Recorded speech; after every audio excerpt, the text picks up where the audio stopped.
Assalamualaikum dan salam sejahtera. Kembali lagi kita dalam program Kata Sumber seri kedua. Alhamdulillah, tarikh 30 Januari hari ini itu kita bertemu lagi dalam temu bual Kata Sumber yang diterbitkan oleh sumberkini.my. Saya Muhammad Samsul Abdul Ghani, tidak berseorangan di studio, tapi hakikatnya saya ditemani oleh dua orang panelis yang tidak asing lagi dalam arena politik tanah air. Saya perkenalkan panelis yang pertama, yang berhormat Sivarasa Ahli Parlimen Sungai Buloh yang pernah menjawat jawatan sebagai Timbalan Menteri Pembangunan Luar Bandar. Silakan YB. Baik, terima kasih. Hai YB. Hai, Apa khabar? Khabar baik, terima kasih. Mungkin YB boleh sapa dengan teman-teman kita di Facebook dan YouTube Sumber Kini sekarang ni. Say hi sikit YB kepada mereka. Baik, memang staff saya sudah buat itu dengan Facebook saya. Okey, baik-baik. Dan YB, kita bukan berdua saja YB. Panelis yang kedua saya perkenalkan juga yang berhormat Datuk Mahfuz Omar yang juga merupakan ahli Parlimen Pokok Sena dan bekas Timbalan Menteri Sumber Manusia. Saya perkenalkan YB Mahfuz.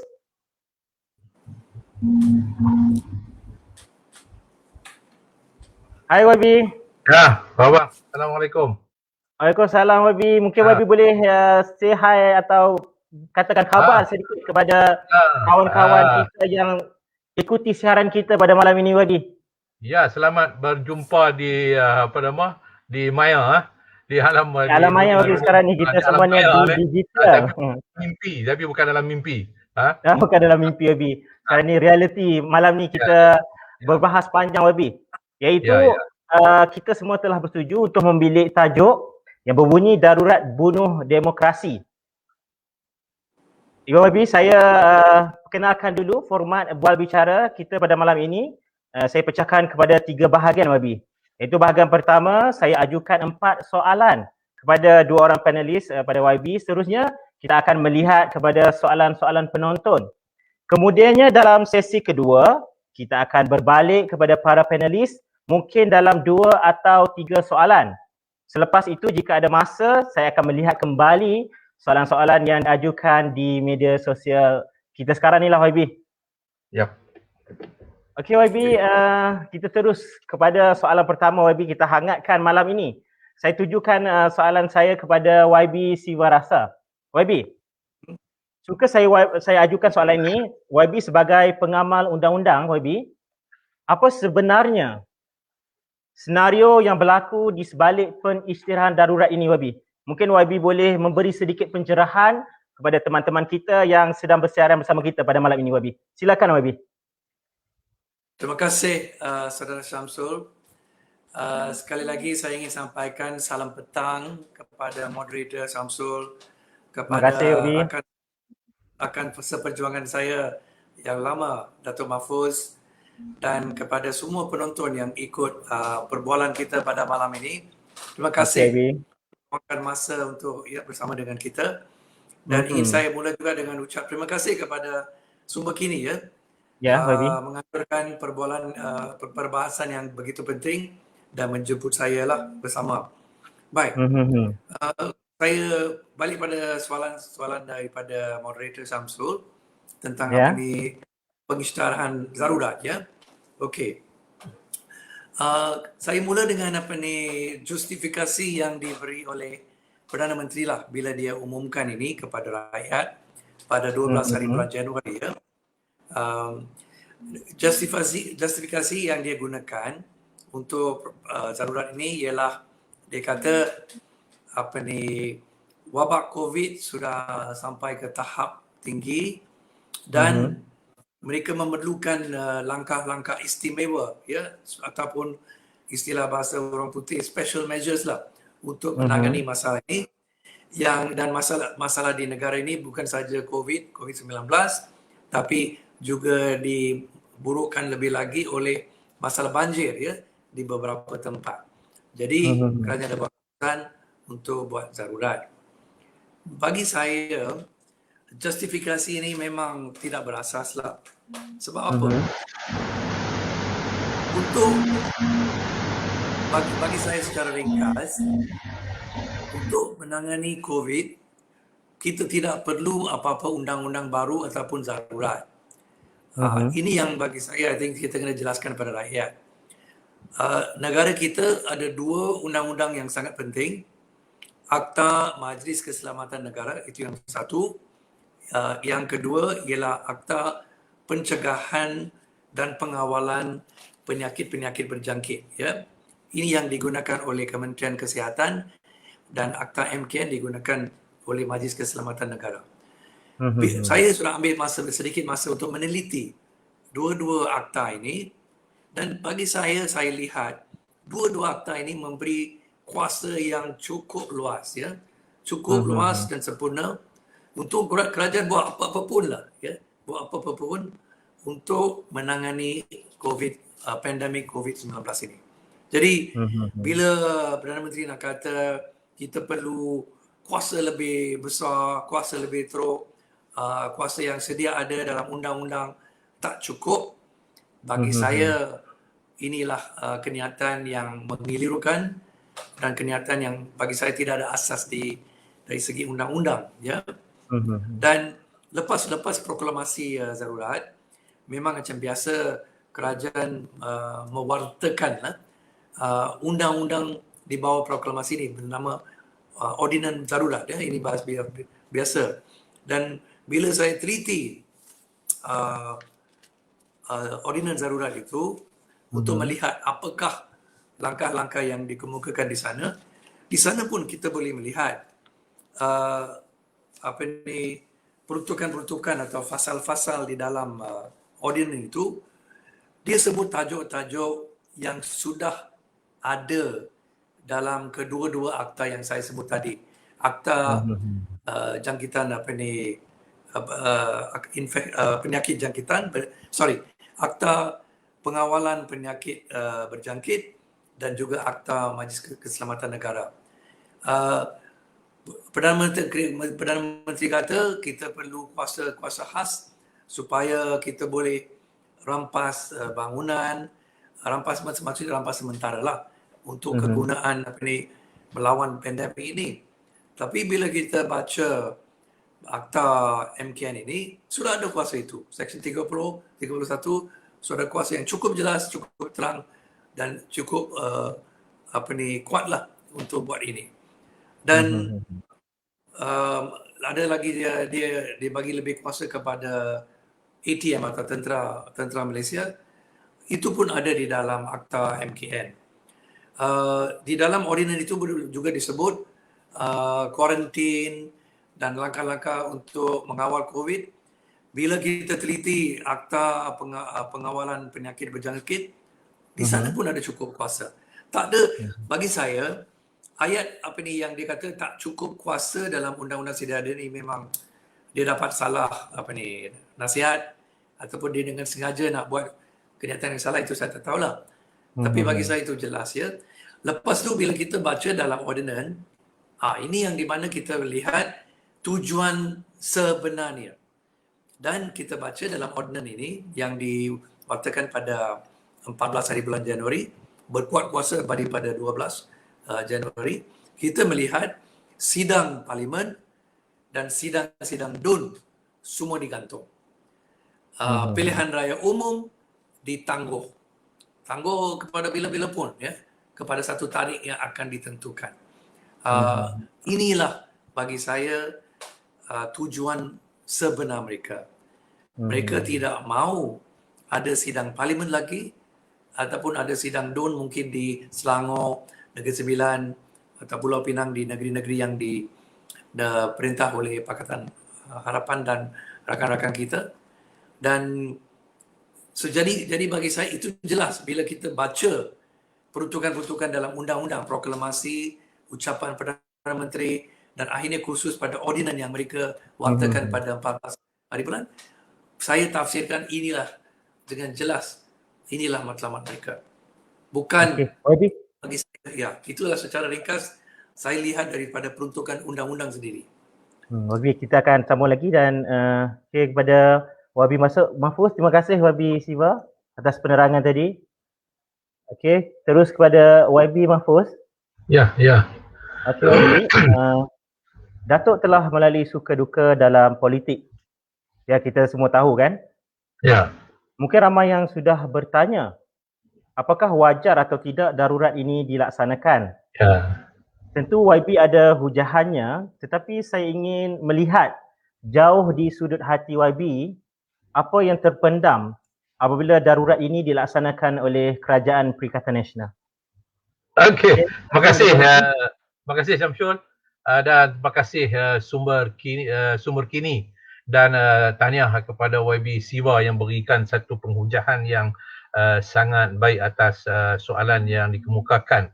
Cuma bagi saya apa yang telah pun dilihat oleh semua masyarakat dan rakyat Malaysia hari ini bila diisytiharkan tentang darurat dalam negara kita sejak daripada 11 ataupun 12 hari bulan Januari yang lalu walaupun banyak hujah-hujah yang telah pun dikemukakan, tapi saya sekaligus bila terlintas di hati saya pada waktu itu, saya duk fikir pada waktu itu, saya duk fikir apa yang Tan Sri Muhyiddin takut sangat sampai terpaksa nak isytihar darurat. Sebab macam disebut tadi oleh YB Siva bahawa tak ada siapa pun yang punya pemikiran yang matang melihat bahawa pengisytiharan darurat itu nak digunakan untuk menangani masalah COVID dalam negara kita. Bukan sekarang saja orang tak nampak, tapi pada waktu itu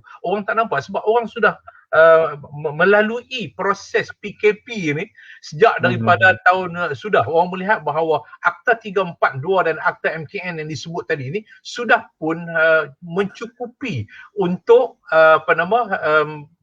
Kementerian Kesihatan khususnya yang diberikan tanggungjawab dan menggabungkan berbagai-bagai pihak, polis, tentera dan sebagainya untuk mengendali masalah COVID-19.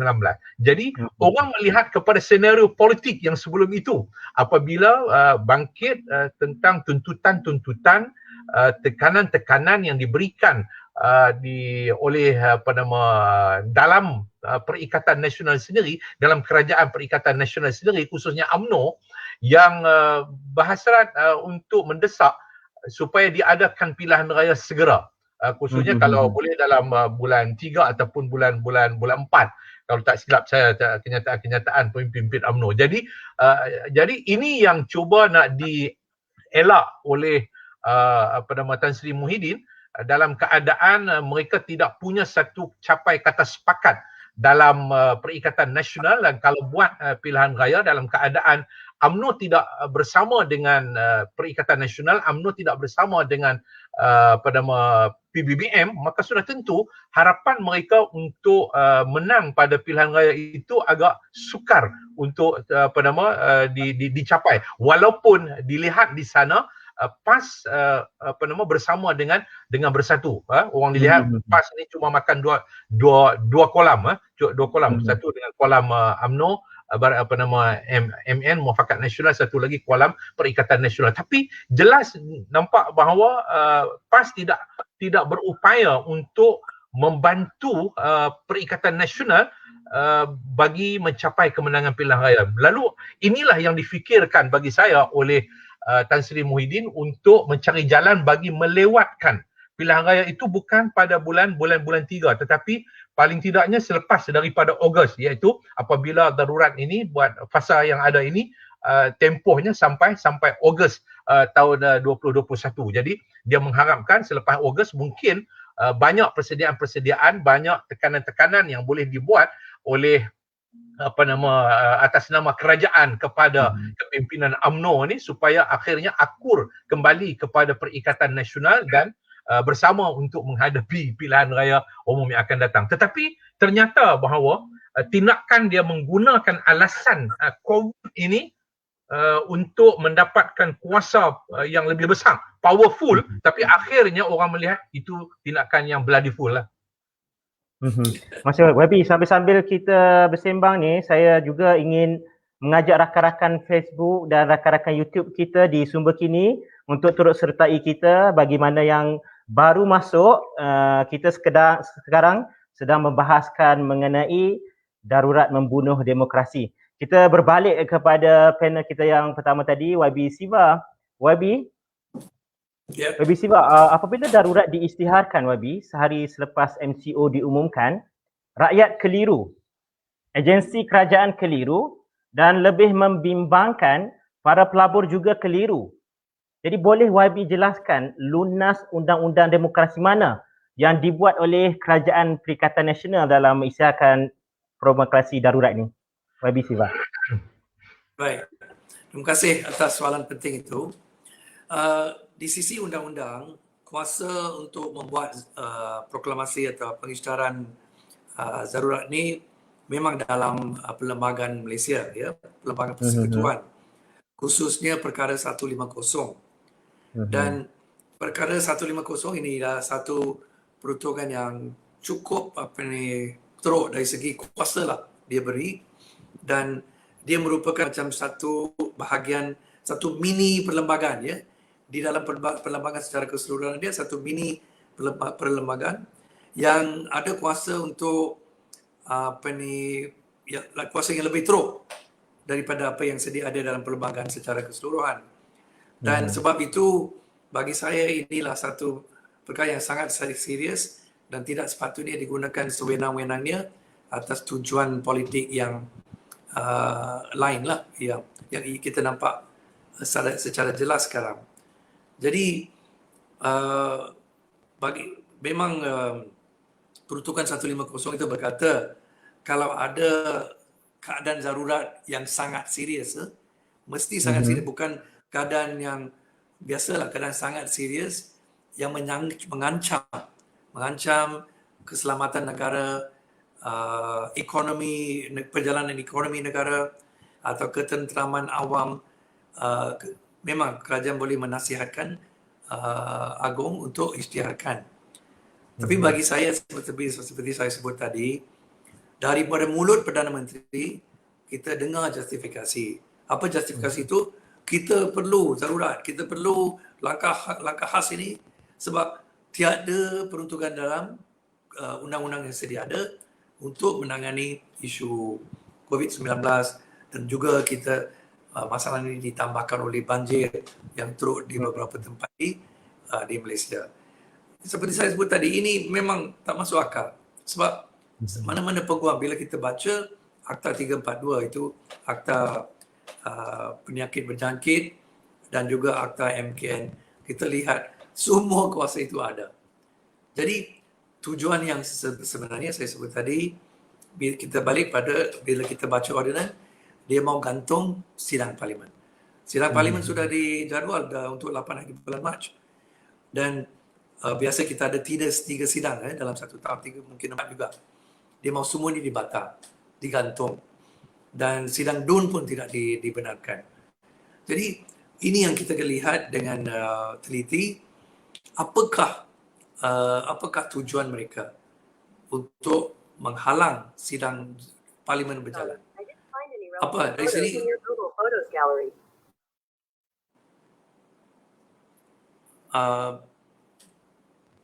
Boleh saya teruskan? Boleh, Babi. Okey. Di sini kita kena teliti peranan parlimen, ya, dari sudut demokrasi. Peranan parlimen merupakan satu tunggak utama amalan demokrasi di mana-mana negara. Khususnya dalam sistem kita, parlimen demokrasi ala sistem Westminster lah, berdasarkan parlimen, ya. Parlimen berfungsi sebagai satu sistem semak imbang, itu biasalah kita tahu. Semak imbang atas pembuatan undang-undang dan pengurusan negara dan perjalanan pengurusan negara ini. Tetapi parlimen juga ada satu lagi fungsi di mana yang memerintah negara ini mesti selalu menunjukkan dalam parlimen mereka ada sokongan majoriti.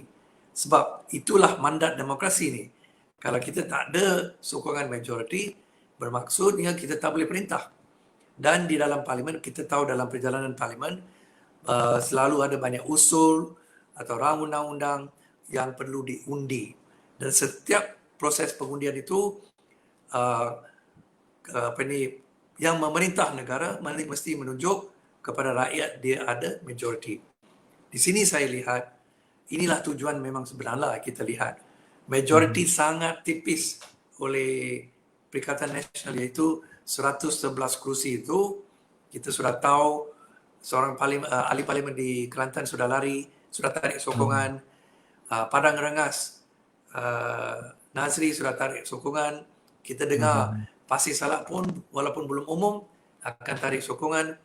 Dan jadi secara realiti itu majoriti itu tidak wujud lagi.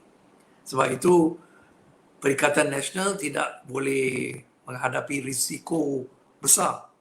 Di mana kalau sidang parlimen jalan, ada risiko mereka hakikat bahawa majoriti mereka sudah luput, sudah hangus Sudah tiada lagi akan didedahkan secara umum. So inilah cerita sebenarnya, ya, semua kena faham.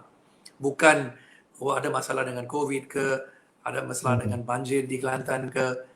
Bagi saya itu sudah berapa dekad kita menghadapi banjir tanpa kuasa darurat. COVID pun kita tahu di seluruh dunia, khususnya di Commonwealth. Manakah negara yang gantung perlembagaan, ya, yang gantung parlimen atas alasan kita perlu lawan menangani pandemik COVID ni. Jadi Wabi, kalau kita lihat dari segi kesan pelaburan pula tu Wabi, Siva rasa Wabi Siva. Tentang pelabur Ya. tu mungkin Wabi boleh tekankan sikit tentang betul. imej kita kepada pelabur-pelabur asing ni, Wabi.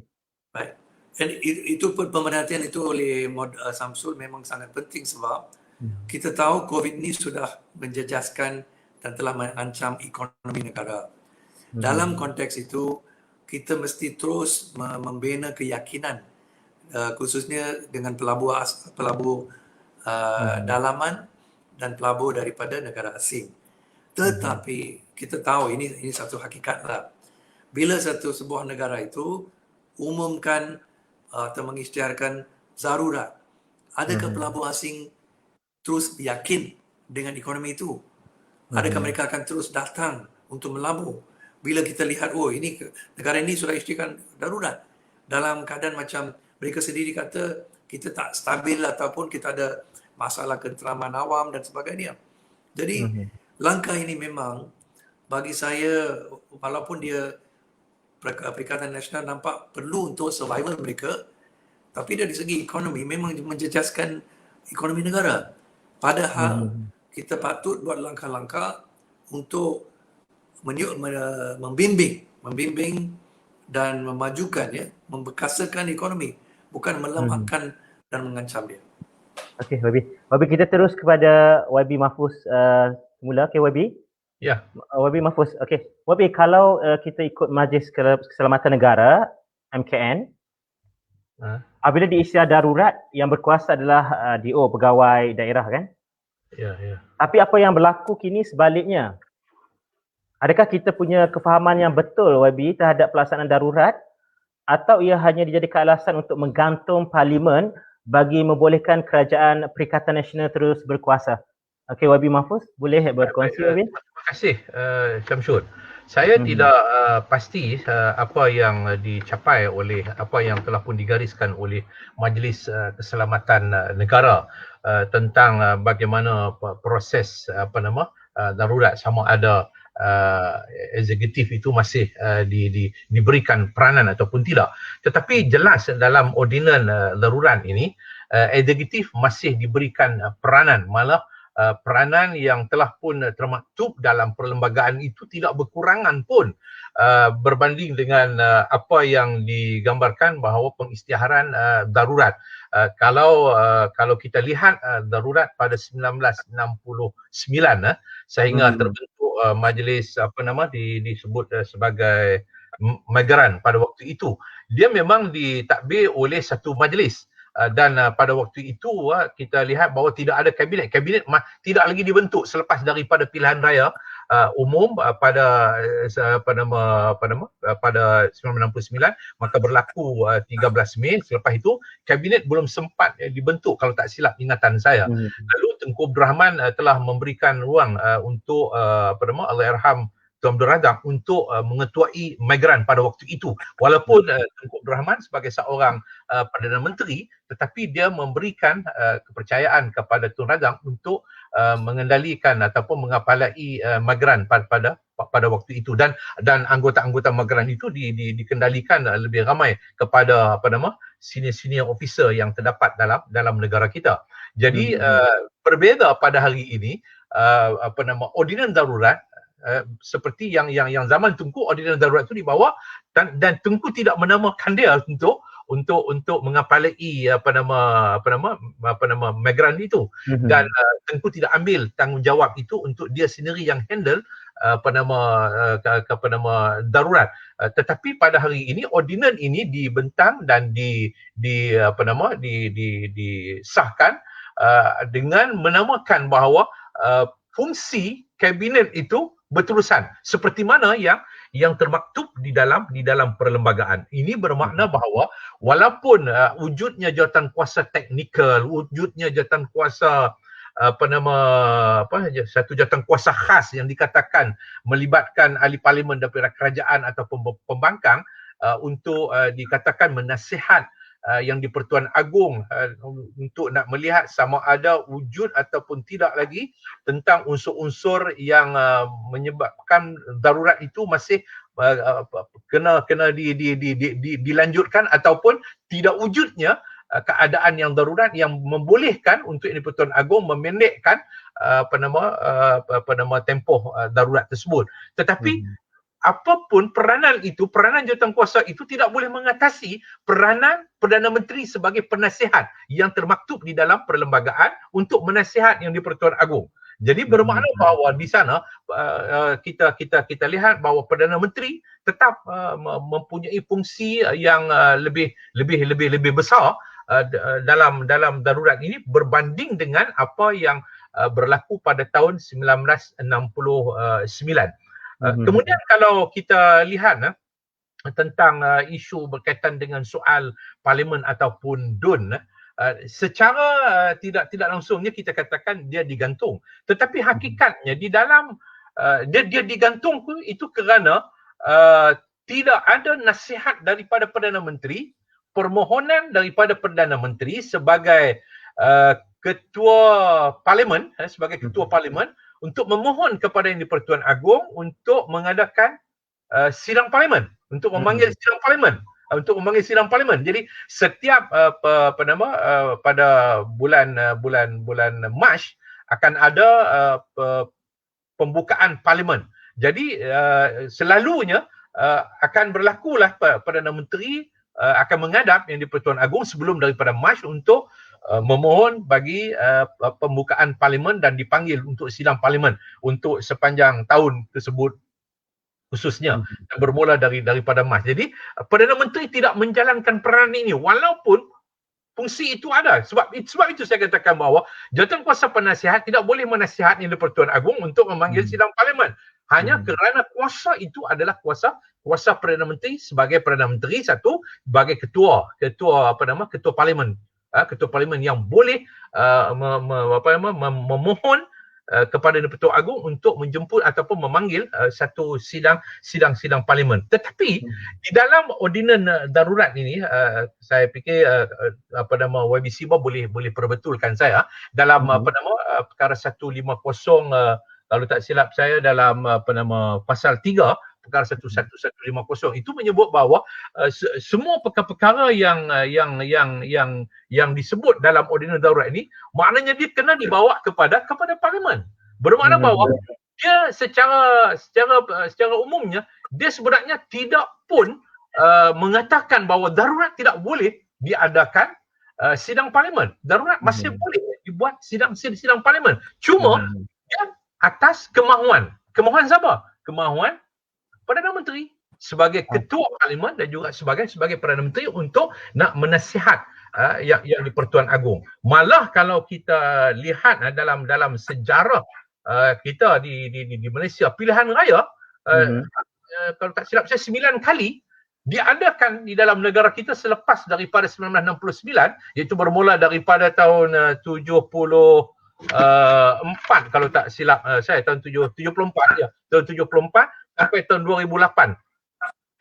Dia dibuat pilihan raya dibuat dalam keadaan secara teknikalnya proklamasi darurat itu tidak pernah dimansuhkan. Bermakna bahawa negara ada dalam keadaan darurat. Negara berada dalam keadaan darurat. Jadi 2011 barulah Datuk Najib mengatakan kepada parlimen untuk memansuhkan tiga proklamasi darurat daripada tahun 1966, iaitu proklamasi darurat di Sarawak, kemudian proklamasi darurat seluruh negara iaitu 69 dan proklamasi darurat tahun 74 kalau tak silap saya yang untuk khusus negeri Kelantan baru dimansuhkan, termasuklah proklamasi darurat 69 itu ialah proklamasi darurat keseluruhan negara kita, baru dimasukkan pada tahun 2011. Bermakna 9 kali tahun 74, 76 8, 82, 86, 90, 95, 99, 2004, 2008, 2, 3, 4, 5, 6, 7, 8, 9 kali pilihan raya diadakan dalam keadaan negara pada teknikalnya berada dalam keadaan darurat kerana proklamasi darurat itu tidak pernah ditarik balik ataupun dimansuhkan, melainkan hanya pada tahun 2011 baru dia ditarik balik oleh pada Datuk Najib bawa usul ke Parlimen untuk memansuhkan darurat yang telah diisytiharkan sejak daripada 66, 69 dan juga 74. Jadi bagi saya sebenarnya dalam keadaan ini dalam keadaan ini sebenarnya dia berasaskan kepada kemahuan. Kalau Tan Sri Muhyiddin dia benar punya kepercayaan yang memiliki dukungan dan sokongan majoriti, dia boleh panggil sidang parlimen. Cuma sekarang ni dia takut. Sebab bagi saya lah bahawa kami daripada pembangkang sekarang ni pun pernah menjadi kerajaan. Kami juga tidak akan menolak sebarang perkara yang tidak kita katakan yang tidak memihak kepada rakyat. Kami kalau nak tolak sesuatu apabila kita melihat sesuatu yang tidak memihak kepada rakyat, apabila sesuatu yang tidak pro kepada rakyat. Jelas sekarang ini bahawa proklamasi darurat ini satu nasihat yang bagi saya salah yang dibuat oleh Perdana Menteri di waktu keadaan yang dia terdesak apabila dia sudah tidak memiliki majoriti. Pada hari di umum itu dia sudah pun hilang majoriti. Dia tahu pada petang itu Datuk Nazri ahli Parlimen Padang Rengas akan menarik balik sokongan, bermakna bahawa dia hanya tinggal 109. Jadi bermakna bahawa kerajaan yang ada pada hari ini bukan kerajaan majoriti, dia adalah kerajaan minoriti. Dan inilah yang dikatakan oleh YB Siba, menunjukkan bahawa pelabur akan hilang kepercayaan. Kenapa? Kerana dia melihat kerajaan ini kerajaan yang tidak stabil, yang bila-bila kita sambung semangat YB tu. YB, terima kasih YB sangat. Kita sambung semangat YB Mahfuz tu. Nanti sebab ada lagi soalan-soalan panas yang akan diajukan oleh para penonton. Jadi kita terus kepada YB Siva. Kita bagi YB Mahfuz rehat sekejap, simpan tenaga untuk kita kembali dengan soalan-soalan lebih panas ke YB Siva. Soalan saya adakah YB?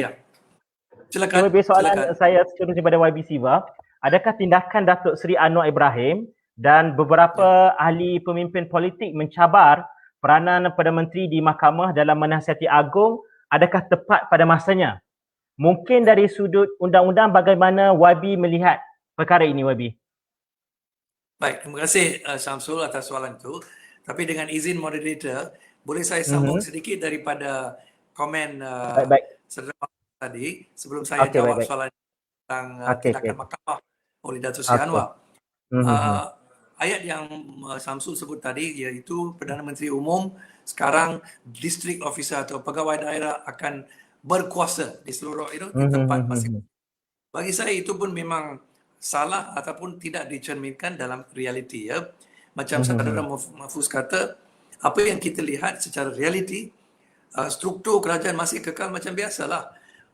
Kabinet bermesyuarat setiap minggu, kementerian semua berjalan macam biasa. MKN memang Majlis Keselamatan Negara pun bermesyuarat kerap dan semua arahan dan langkah-langkah untuk menangani COVID ni semua dibuat melalui MKN ataupun dengan kementerian masing-masing. Jadi gambaran yang diberi oleh Perdana Menteri pada asal kalau betul lah iaitu DO dia akan perintah melalui DO ini memang tak betul. Dan di dalam order itu pun peranan kabinet, peranan menteri besar, peranan kerajaan negeri semua kekal seperti biasa. Jadi ini pun menunjukkan bahawa darurat tidak perlu sebab struktur pemerintahan masih kekal. Dan memang itu tidak, ya itu poin yang pertama. Yang kedua, ramai keliru dengan darurat. Mereka kata, mereka anggaplah termasuk peguam-peguam juga. Bila ada darurat, secara automatik parlimen digantung. Itu salah. Memang salah. Satu tafsiran yang jelas salah. Bukan automatik. Dan kita kena bezakan apa yang berlaku pada 69 seperti Mahfuz terangkan. Masa itu, kabinet tidak berfungsi. Kalau wujud pun tidak berkuasa sebab kuasa telah dialih kepada satu kerajaan yang berbentuk militari. Nama Mageran, ya, melibatkan unsur-unsur daripada angkatan tentera, polis, termasuk dengan pemimpin negara. Itu jauh berbeza daripada jemaah menteri yang kita ada. Dan sekarang memang berbeza. Dan seperti Mahfuz sebut tadi, daripada tahun 1971, bila lepas 2 tahun Mageran itu, bila parlimen sambung, sidang parlimen disambung, daripada 71 sampai ke 2012, berapa tahun itu? 29, lebih 40 tahun lah ya. Ya. Parlimen ada bersidang. Pada masa ada 4 proklamasi darurat yang masih berkesan, aktif ya. Jadi itu pun menunjukkan bahawa bila katakan ada darurat, tidak secara automatik ya, bermaksud parlimen tidak wujud lagi, tidak boleh sidang. Perkara 150 ini saya sebut tadi, dia adalah macam mini constitution, mini perlembagaan dalam perlembagaan yang lebih besar. Perkara pasal 3, pasal 4, memang dia bayangkan satu peranan untuk parlimen. Apa-apa ordinan mesti dibentang di hadapan parlimen. Parlimen berkuasa secara dengan undian secara majoriti membatalkan apa-apa ordinan. Tetapi di sini kita nampak tujuan Kerajaan Perikatan Nasional ini adalah untuk menghalang, memastikan sidang parlimen langsung tidak berlaku. Jadi sinilah kita boleh melihat tujuan sebenarnya. Saya balik pada soalan tadi dan tentang apa ni tindakan mahkamah oleh Datuk Seri Anwar dan beberapa pemimpin lain. Sebab kita nampak ada beberapa kes-kes yang telah di-file di mahkamah. Tindakan Datuk Seri Anwar memang tepat, saya lihat. Dia tumpu melalui peguam dia tumpu pada isu yang nampak pokok, iaitu walaupun darurat ini diisytiharkan, ordinan ini telah diwartakan kononnya atas nama menangani COVID dan sebagainya, tetapi perkara yang lebih serius iaitu penggantungan parlimen dan sidang DUN ini sudah dimasuk.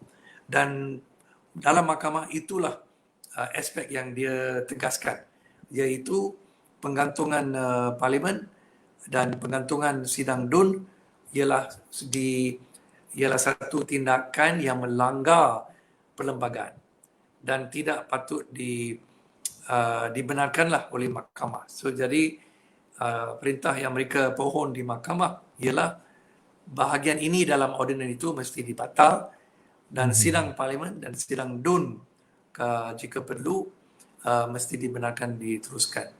Jadi itulah tumpuan dia, ya, supaya kita faham apakah skop kes mahkamah yang dibuat oleh Datuk Seri Anwar Ibrahim. Dan kita menunggulah, ya. Inilah saya rasa kes yang pertama, jenis kali pertama kita lihat kes macam ini. Saya bukan kata kes itu akan dimenang terus, memang ada halangan yang besar sebab dalam perkara 150 di perlembagaan itu disebut, ada fasal di sana disebut apa-apa proklamasi darurat, apa-apa ordinan yang dibuat di bawahnya, semua ini tidak boleh dicabar di mahkamah. Dan ada fasal yang kata mahkamah tidak ada bidang kuasa untuk mendengar kes macam ini. Jadi, tapi saya rasa, saya yakin peguam Datuk Seri faham, mereka sedar tentang fasal-fasal ini dan mereka dah sediakan hujah yang cukup bernas dan kuat untuk meyakinkan mahkamah bahawa apa yang dibuat oleh kerajaan PN ini memang sudah melanggar perlembagaan dan patut dibatalkan. Wabi, kita menerima beberapa soalan penonton.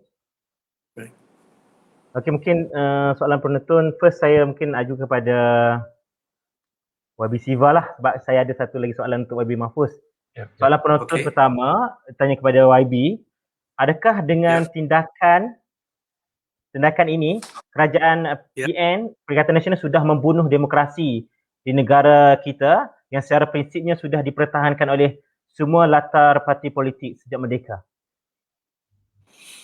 Bagi saya memanglah dengan darurat ini, proklamasi ini, dengan ordinan ini, kita boleh katakanlah demokrasi telah dibunuh. Sebab saya yakin membuat kenyataan itu atau setuju dengan kenyataan itu. Kita balik pada prinsip asas demokrasi. Apakah elemen penting dalam amalan demokrasi? Bagi saya, okeylah kita tahu hak bersuara, hak berhimpun semua ada itu. Itulah elemen demokrasi. Tetapi perjalanan parlimen adalah satu tunggak sangat penting dalam amalan demokrasi. Ya, parlimen sebagai satu daripada 3 cabang pemerintahan sebuah negara itu memang sangat penting dalam amalan demokrasi.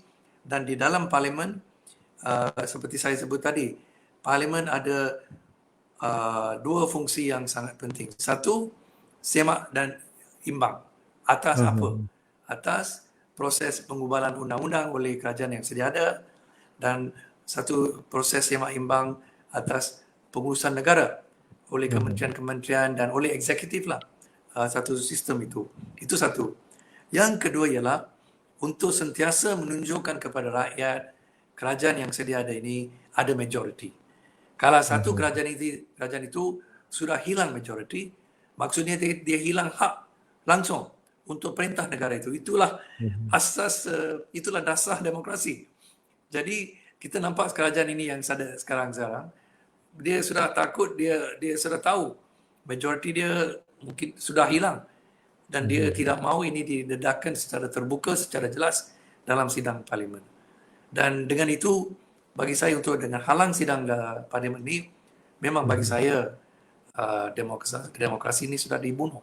Ya, kita tak boleh kata negara kita berdemokrasi, sistem Westminster ke apa-apa, bila parlimen tidak dibenarkan bersidang. Kita lihat di dunia sekarang, ya, banyak negara mengalami masalah COVID. Banyak adalah dalam situasi yang jauh lebih teruk daripada Malaysia. Di Amerika, di Europe, di South America dan sebagainya. Di Commonwealth ada 56 buah negara. Mana ada negara yang sudah gantung penerbangan mereka, yang sudah gantung parlimen mereka atas justifikasi nak perlu untuk melawan COVID-19. Tak ada. Tak ada langsung. Mereka ada buat undang-undang, betul. Mereka ada gunakan kuasa-kuasa yang seperti kita lihat daripada tahun lepas sampai sekarang, MCO yang serupa, sekatan pergerakan, sekatan, macam-macam sekatan. Tapi tidak menggunakan zarurat. Ya? Okey, baik Wabi. Ya. Okey Wabi, terima kasih Wabi. Kita terus pada Wabi Mahfuz pula. Wabi? Ya. Okey Wabi.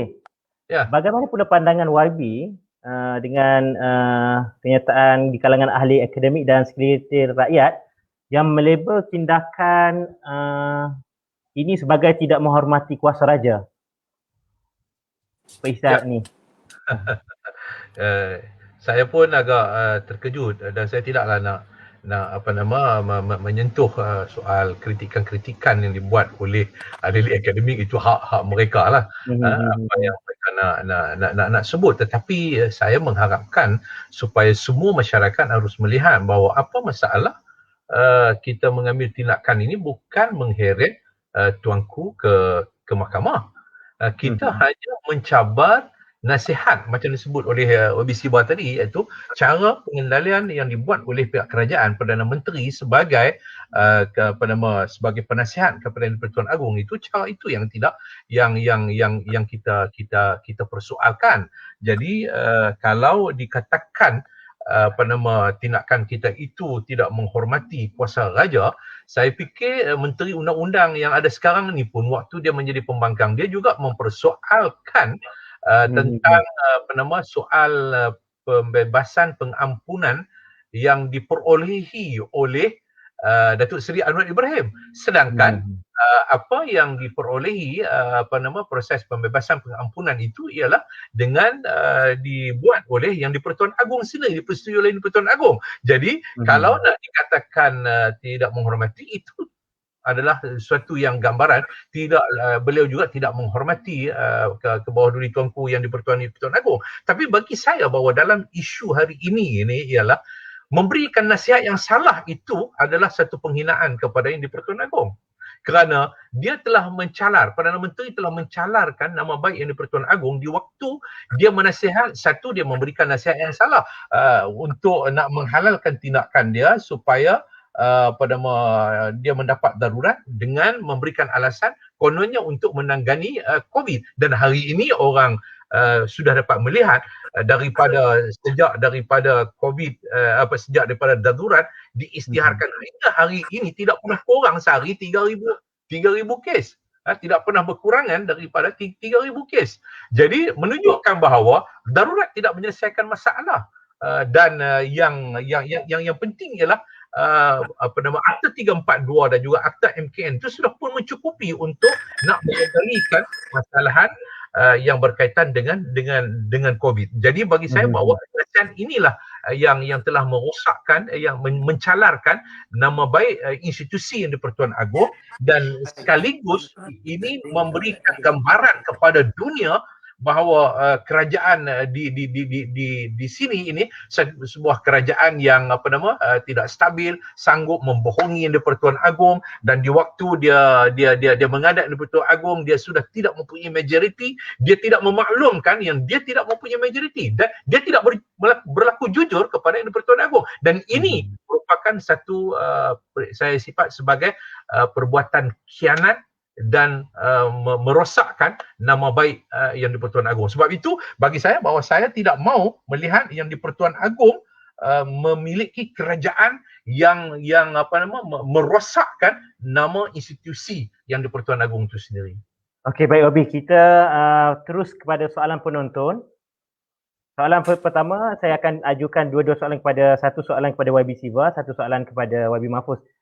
Soalan pertama, penonton bertanyakan kepada YB, sebagai negara anggota Commonwealth, adakah tindakan darurat Perikatan Nasional ini menepati amalan Commonwealth? YB. Soalan yang penonton ini ditujukan pada YB Siva. Terima kasih atas soalan itu. Soalan itu agak senang untuk menjawablah, saya rasa. Commonwealth ini secara lazim boleh dikatakan kita mewarisi sistem demokrasi secara umum daripada sistem di United Kingdom lah, iaitu sistem demokrasi ala Westminster, the Westminster System of Democracy. Kita tidak mengamalkan sistem presidential macam Filipina buat, Indonesia buat, ataupun Amerika Syarikat buat. Dan bagi saya adalah jelaslah, saya sebut tadi, bila kita lihat di persada dunia, banyak negara menghadapi cabaran COVID, pandemik COVID ini sudah merebak ke semua tempat. Banyak negara di Commonwealth dan di luar Commonwealth menghadapi situasi COVID yang jauh lebih serius daripada Malaysia. Di Europe ada banyak negara, juga di South America yang sangat serius, termasuk Amerika Syarikat.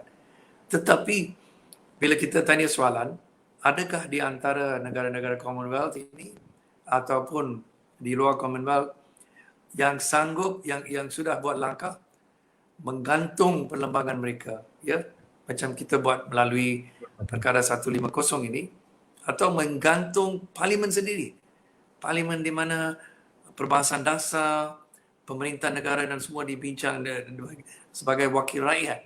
Adakah mereka pergi ke tahap itu? Jawapannya senang, tiada satu pun. Malaysia saja yang buat itu. Jadi bagi saya dengan jelas, ini menunjukkan ada alasan lain lah, dengan tindakan Perikatan Nasional ini memang ada alasan lain, ada tujuan lain, ada ulterior motif yang lain. Dan saya rasa jelas daripada penjelasan Saudara Mahfuz tadi dan ramai pengulas-pengulas yang sudah utarakan pendapat mereka, adalah jelas ada motif lain daripada menangani COVID. Dan sebab PN sekarang dalam keadaan di mana ada kemungkinan besar dia tidak ada majoriti lagi, dan kalau dia sidang dia benarkan, dia jalankan sidang parlimen, uh, ada kebarangkalian tinggi lah, ya. Dia akan malu lah. Dia akan malu sebab bila datang masa untuk undian, dia tidak boleh tunjuk majoriti itu. Jadi bagi saya, soalan itu jelas lah, ya. Memang ini tindakan kita di Malaysia ni melanggar best practices, melanggar amalan demokrasi secara umum yang dipraktikkan di Commonwealth. Ya, terima kasih. Baik, terima kasih Wabi. Kita berbalik kepada Wabi Mahfuz. Ya. Wabi Mahfuz, ada satu soalan daripada penonton kita. Wabi. Ya. Apabila jawatan kuasa khas darurat yang turut dianggoti pembangkang beroperasi, adakah dengan memberi nama bermakna pembangkang endorse proklamasi darurat ini, Wabi? Oh, ya.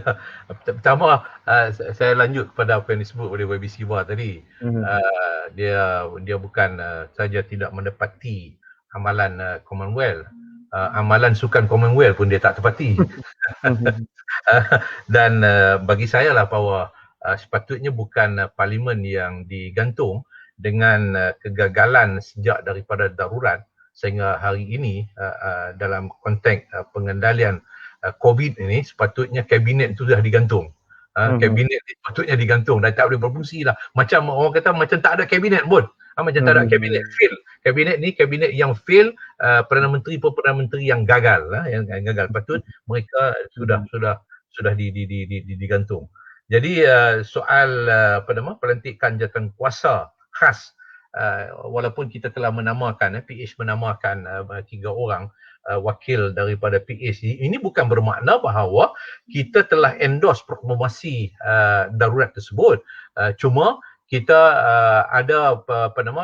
kita hanya sekadar untuk mengambil ruang bagi mencari jalan untuk menasihat, walaupun kita tahu bahawa nasihat ini tidak boleh mengatasi nasihat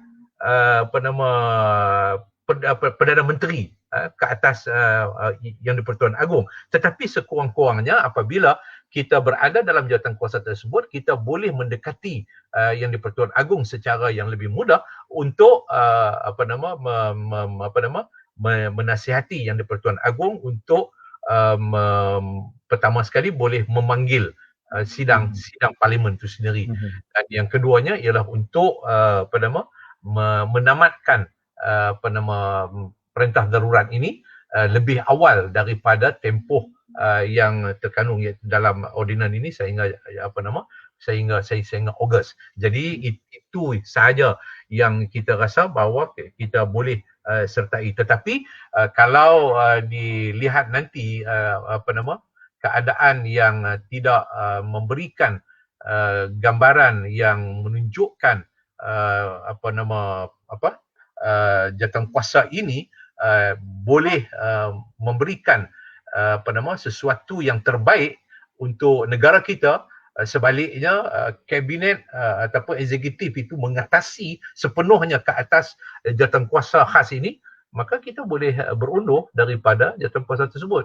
Kita boleh keluar daripada jawatan kuasa tersebut. Tak ada makna untuk kita berada dalam jawatan kuasa tersebut kalau peranan eksekutif masih mengatasi peranan yang diberikan oleh ordinan darurat ini kepada jawatan kuasa. Ini bermakna bahawa penubuhan jawatan kuasa itu sekadar untuk hanya lipstick untuk nak tunjukkan bahawa ada peranan ahli parlimen pembangkang juga boleh berfungsi, tapi hakikatnya peranan eksekutif itu sebenarnya yang lebih mengatasi. Okey, baik. YB, kita dah di penghujung-hujung ni. Mungkin YB Siva boleh rumuskan, saya mungkin 1 minit YB boleh simpulkan topik perbincangan kita pada malam ini. Baik. Kita mula, terima kasih Syamsul dan terima kasih pada semua yang menonton. Kita mula perbincangan ini dengan soalan yang pokok, iaitu adakah zarurat membunuh demokrasi? Bagi saya, zarurat yang telah diumumkan oleh Perdana Menteri dan ordinan semua yang dibuat bagi pihak Perikatan Nasional ini memang sudah membunuh demokrasi lah di Malaysia. Sebab manakah kita boleh kata demokrasi masih berjalan bila Parlimen tak boleh bersidang. Dewan Undangan Negeri yang menjalankan, yang ada tugas penting di peringkat negeri tidak boleh bersidang di seluruh Malaysia untuk semua negeri-negeri. Bagi saya itulah jelas sekali, ya. Dan juga apa yang bila kita faham langkah-langkah yang perlu untuk menangani isu COVID ni, kita faham teknologi dia dan apakah dari segi penyakit yang serius ini, apa kita perlu buat, kita akan faham undang-undang yang sedia ada ini adalah cukup. Akta 342, Akta Penyakit Berjangkit, Akta Majlis Keselamatan Negara, semua ada kuasa yang cukup besar yang tidak perlu ditambahkan dengan darurat atau peruntukan darurat atau menggunakan perkara 150. Dengan kuasa yang cukup besar ini, kerajaan boleh menangani masalah COVID, pandemik COVID ni, yang mereka sudah buat daripada bulan 3 tahun lepas, ya, sampai sekarang. Jadi inilah saya rasa rakyat Malaysia, ya, kena faham. Dan mungkin kita tidak boleh menukar keadaan ini sehingga darurat diberhentikan. Saya pun kurang yakin darurat ini akan diberhentikan di bulan Ogos. Kalau katakan jumlah kes-kes masih tinggi, itu akan digunakan secara alasan oleh PN untuk melanjutkan darurat. Sehingga mereka rasa keadaan politik sudah macam berubah dan sebagainya, dan mereka berani berhenti darurat dan masuk pada pilihan raya. Bagi saya itu satu yang tak tentulah, kita akan tengok pada Ogos. Tapi yang penting sekali, demokrasi buat masa sekarang di Malaysia ini tidak wujud dan tidak berfungsi seperti yang kita semua berhasrat. Okay. Baik YB, terima kasih. Jawapan yang sangat tuntas. Sekarang YB Mahfuz, dalam 1 minit YB boleh rumuskan perbincangan kita ini. Saya rumusnya begini, ya, mudah. Negara tidak boleh berada dalam keadaan sebegini, ya, dalam keadaan sebegini.